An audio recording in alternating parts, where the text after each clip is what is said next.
अस्सलाम वालेकुम दोस्तों, एक बार फिर लिटरेचर मास्टर में आप लोग का welcome. A tales of two cities by Charles Dickens को आज हम डिस्कस करेंगे।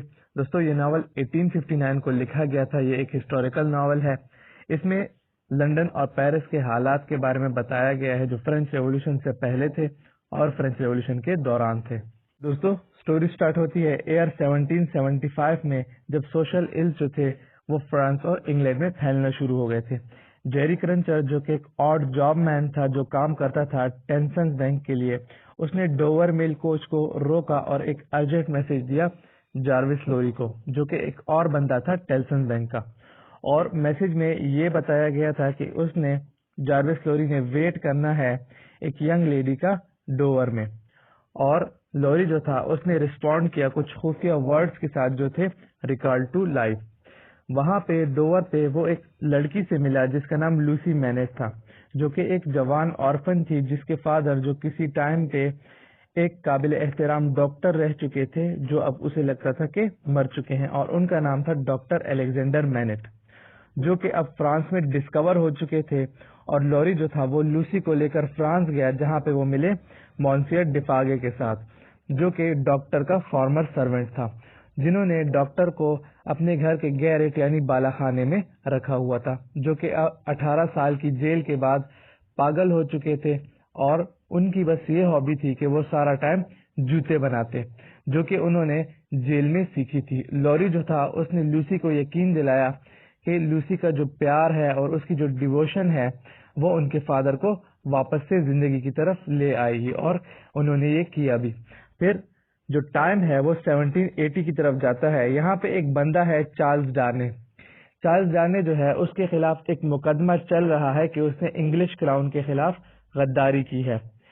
एक जोशीला लॉयर जिसका नाम मिस्टर स्टीवर था, वो उसका केस लीड कर रहा था, लेकिन किसी किस्म की उन्हें कामयाबी नहीं हो रही थी जब तक उसका एक कुलीग जिसका नाम सिडनी कार्टन था वो बीच में नहीं बोला। सिडनी कार्टन जो था वो एक बेकार सा बंदा था, हर वक्त ड्रंक रहता था, लेकिन उसने यहाँ पे एक बात की कि आप लोगों को चार्ल्स डार्ने को छोड़ देना चाहिए, क्योंकि उसने कहा कि जो चार्ल्स डार्ने है उसकी शक्ल जो है वो मुझसे बहुत ज्यादा मिलती जुलती है, टू समहाउ हम शक्ल है। तो ऐसा हो सकता है कि जो अथॉरिटी है उन्होंने किसी और बंदे को देखा हो और गलती से उन्हें वो चार्ल्स डार्ने लगा हो, और इस तरह जो है वो मामला हल हो गया। लूसी और डॉक्टर मैनेट जो थे वो भी कोर्ट की जो कार्रवाई थी उसे देख रहे थे, और उस रात जो सिडनी कार्टन था वो चार्ल्स डार्ने के साथ एक वाइन शॉप पे गया और उससे पूछा कि तुम्हें कैसे लगता है लूसी की तरह लड़की की सिंपैथी हासिल करके, और उसके अलावा उन्होंने कुछ और भी बातें की। दोस्तों, फिर उसके बाद हम आते हैं फ्रांस की तरफ। फ्रांस में जो क्रूल एक और बंदा है मार्क्वेस सेंट एवरमॉन्ट। एवरमॉन्ट जो है उसने क्या किया, उसने एक बच्चे को अपनी गाड़ी के नीचे कुचल दिया, जो एक गरीब बच्चा था, और शर्मिंदा होने की बजाय उसने क्या किया, उसने एटीट्यूड दिखाया एरिस्टोक्रेट का, और जो जितने भी वहां पे किसान वगैरह थे उनको क्या किया, बहुत ज्यादा बुरा भला कहा, और वापस से घर चला गया, जहाँ पे उसने अपने नेफ्यू जिसका नाम चार्ल्स डार्ने था उसका वेट करना था। चार्ल्स डार्ने रात को लेट आया और उसने अपने जो अंकल थे उसको बुरा भला कहा, और उन फ्रेंच एरिस्टोक्रेट्स को भी बुरा भला कहा जो लोगों के साथ ऐसा सलूक करते थे। और उसने अपनी जो आइडेंटिटी है एज ए एवरमॉन्ट उसे रद्द कर दिया, मतलब उसने कह दिया कि मैं अब एवरमॉन्ट नहीं रहा, और उसने इंग्लैंड जाने का वापस से अपना इरादा जाहिर किया। उस रात जो मार्क्वेस थे उसकी मौत हो गई, उसे कत्ल कर दिया गया, और जो मर्डरर था वहां पे एक उसने नोट छोड़ा हुआ था जिसपे एक निक नेम था जो था जैक्वेस, और जैक्वेस जो था वो फ्रेंच रेवोल्यूशनरीज ने अडॉप्ट किया था अपने निक नेम के तौर पे। एक साल गुजरा और डार्ने जो थे उन्होंने डॉक्टर मैनेट से कहा कि मैं आपकी बेटी से शादी करना चाहता हूँ। उसने ये भी कहा कि अगर लूसी मान गई तो वो अपनी असली आइडेंटिटी जो है वो रिवील कर देगा।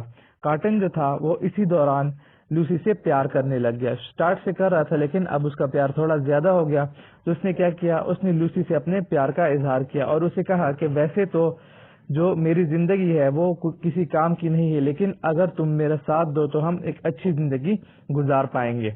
दूसरी तरफ जो लंदन की स्ट्रीट है वहां पे एक स्पाई जिसका नाम रॉजर क्लाय है, उसके जनाजे पे वो गया, फ्यूनरल पे वो गया।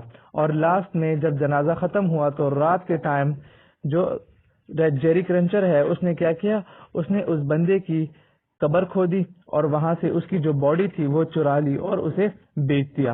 उसी दौरान एक और इंग्लिश स्पाई जिसका नाम जॉन बर्सनेट था वो डिफागे की वाइन शॉप पे आया। अब बर्सनेट की ये उम्मीद थी कि मैं यहाँ से एविडेंस कलेक्ट कर लूंगा, ये जो बढ़ता हुआ रिवॉल्यूशन है इसके खिलाफ, लेकिन ये उसकी कार्रवाई जो थी वो खुफिया थी। यहाँ पे एक और कैरेक्टर मदाम डिफागे या मैडम डिफागे जो थी वो क्या कर रही थी, वो सीक्रेट रजिस्ट्री कर रही थी उन बंदों की जिनको आगे रेवोल्यूशन में मारना था। अब वापस लंदन जाके हम ये देखते हैं कि जो डार्ने है उसने अपनी शादी की सुबह अपनी जो ट्रू आइडेंटिटी थी वो रिवील कर दी जो उन्होंने मैनेट से वादा किया था। और जैसे ही डॉक्टर मैनेट को ये पता चला तो डॉक्टर मैनेट वापस से सदमे की वजह से उसी हालत में चले गए जिस हालत में वो पहले थे, मतलब वैसे ही वो जूते बनाने के लिए बैठ गए।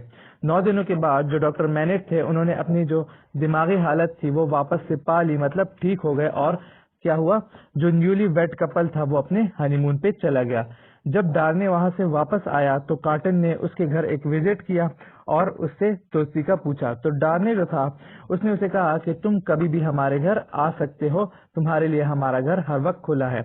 अब ईयर जो है वो 1789 पे चला गया और जो पेजेंट्स थे, जो किसान थे पेरिस में, उन्होंने बेस्टील पर हमला कर दिया और जो फ्रेंच रेवोल्यूशन था वो स्टार्ट हो गया।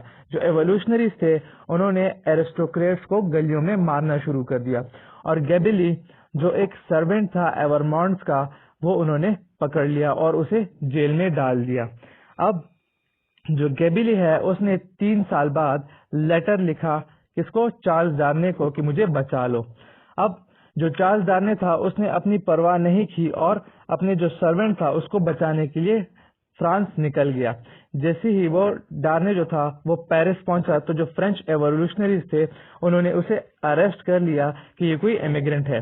लूसी और डॉक्टर मैनेट जो थे उन्होंने भी क्या किया, पेरिस की तरफ अपना सफर शुरू किया ताकि वो क्या कर सके, डार्ने को बचा सके। डार्ने जो थे वो जेल में थे तकरीबन कोई 1 साल और 3 महीने, क्योंकि उनपे जो ट्रायल था वो उस वक्त स्टार्ट नहीं हुआ था। अब डॉक्टर मैनेट जो थे उन्होंने अब अपने जो दामाद है उसकी हेल्प के लिए, डार्ने की हेल्प के लिए क्या किया, अपना कुछ जो पावर थी उसको यूज की, क्योंकि ये भी 18 साल जेल में रह चुके थे। तो जो एवोल्यूशनरीज थे उनको इनके साथ कुछ हमदर्दी थी, सिंपैथी थी, तो उन्होंने तो उसे बचा लिया। लेकिन अब जैसे ही वो रिहा हुए तो उन पर तो डार्ने जो थे उन पर दोबारा से चार्जेस लगे और उसी रात उन्हें अरेस्ट कर लिया गया। ये चार्जेस जो थे ये इस बार डिफागे और मैडम डिफागे की तरफ से लगे थे। कार्टन जो था वो पेरिस पहुंच गया एक प्लान के तहत कि वो क्या करेगा, डार्ने को रेस्क्यू करेगा और उसमें उसे जॉन बर्सट की हेल्प चाहिए होगी। और जॉन बर्सट जो था वो हमारे पास सोलोमन प्रॉज निकला, जो किसका ब्रदर था, मिस प्रॉस का ब्रदर था। और मिस प्रॉस जो थी वो लॉयल सर्वेंट थी लूसी की।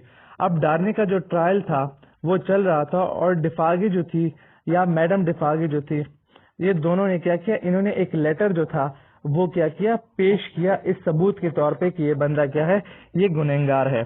और ये जो लेटर था ये डॉक्टर मैनेट ने जेल में लिखा था और इस लेटर में ये बताया गया था कि डॉक्टर मैनेट जो थे उनको क्यों जेल में डाला गया। कहते हैं सालों पहले जो ब्रदर एवरमॉन्ट थे, मतलब डार्ने के जो फादर थे और जो अंकल थे, उन्होंने क्या किया था, उन्होंने किसी वुमेन का, किसी गर्ल का रेप किया था फर्स्ट, और फिर उसके जो ब्रदर थे उसको मार दिया था छुरे मार मार के।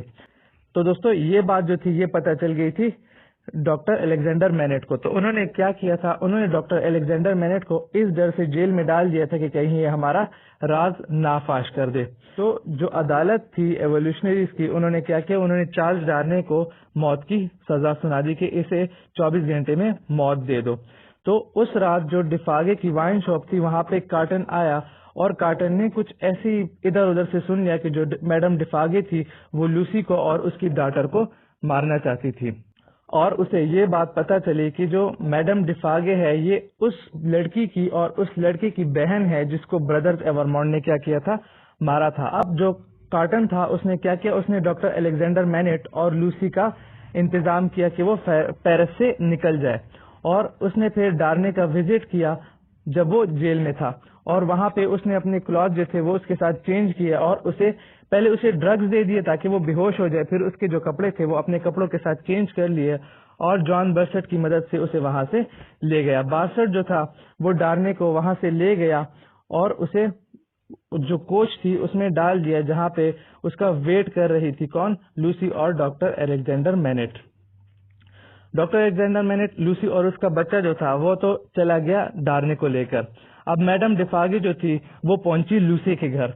वो चाहती थी कि वो उसे अरेस्ट कर ले। वहां पे उसकी जो नौकरानी थी जिसका नाम मिस प्रोस था, वहां पे उसके साथ हाथापाई हुई। हाथापाई में क्या हुआ, मैडम डिफागी ने क्या किया, गन निकाली और जैसे ही वो उसे शूट करना चाहती थी तो वो गोली लग गई वापस से मैडम डिफागे को या मदाम डिफागे को और वो वहां से खुद ही अपनी गोली से मर गई। सिडनी कार्टन जो था उसे गिलोटिन में मौत दे दी गई। गिलोटिन जो है एक मशीन होती है जिसके जरिए सर कलम किया जाता है और इस तरह जो कार्टन था वो मर गया और उसे ये लगता था कि अब उसने अपनी जिंदगी की जो असली मायने है वो पा ली है और इस तरह जो है वो कहानी का एंड हो जाता है। तो दोस्तों आज की वीडियो में बस इतना ही। Thank you.